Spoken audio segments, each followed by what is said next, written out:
భద్రాద్రి కొత్తగూడెం జిల్లా భద్రాచలం కార్తీక మాసం ప్రారంభంలో మొదటి సోమవారం సందర్భంగా తెల్లవారుజాము నుంచి భక్తులు పవిత్ర పుణ్య గోదావరి నదిలో పుణ్యస్నానాలు ఆచరించి దీపాలు వెలిగించి సమీప శివాలయాల్లో ప్రత్యేక పూజలు నిర్వహించారు. తొలి సోమవారం కావడంతో భక్తులు అధిక సంఖ్యలో కార్తీక మాస పూజలు నిర్వహించారు.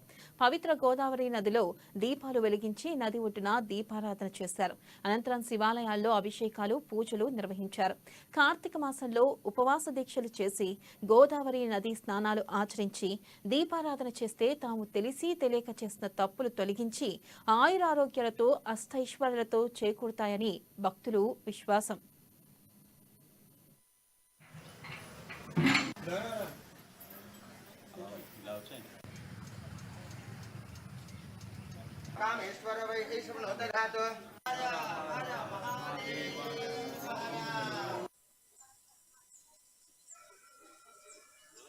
जनार्दनः आपदापमहर्तारं दातारं सर्वसम्पदां